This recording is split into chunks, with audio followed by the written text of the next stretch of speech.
સવારમાં ઉઠીને પેલા મસ્ત મજાની ઘીમાં પસપસતી ભાખરી બનાવી, પછી અમારા આર્યનભાઈને જગાડ્યા, માંડ રેડી કર્યા. અરે આજ તો આર્યનભાઈની ઊંઘ ઉઠતી જ નહોતી. 3 દિવસ આરામ જો કર્યો તો. આર્યનને નિશાળે મોકલ્યા પછી તો આપણે બપોર સુધી ઊંઘ ખેંચી લીધી. અરે આ નવરાત્રીનો ઠાકોડો અત્યારે ઓગળે છે. ઉજાગરા કરી મારું માથું દુખે છે. આજ તો સાજીતે પણ મને જગાડી નહોતી. બપોરે રેડીમેડ છોલે ભટુરે લઈ ખાઈ અને પાછા કારખાના ભીતર. પછી તો આપણે પણ મોઢું વિસળી અને ખાવા બેસી ગયા છોલે ભટુરે.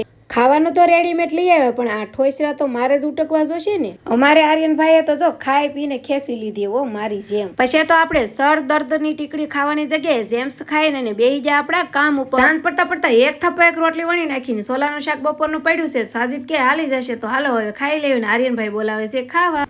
ખાઈ પીને સ્વચ્છતા અભિયાન ચાલુ કર્યું અને સ્વચ્છતામાં તો આપણા આડી આવી ગઈ સોડાની બાટલી. અરે આજ તો ભૂલાઈ જ ગયું કે મારા ઘરે તો મહેમાન આવ્યા હતા. સાફ સફાઈ કરીને થઈ ગયા નવરાના. થોડીક એવી સિંગ પડી છે ને તો મેં આર્યને તો બાકાજી કી બોલાવી દીધી. તો હું ને આર્યન એટલી સિંગ પૂરી કરવી ને એટલી વારમાં તમે ચેનલ સબસ્ક્રાઈબ કરો. ઇન્સ્ટામાં ફેસબુકમાં જોતા હોય તો ફોલો કરી લેજો. મળશું નેક્સ્ટ વિડીયોમાં. Thanks for watching. બાય.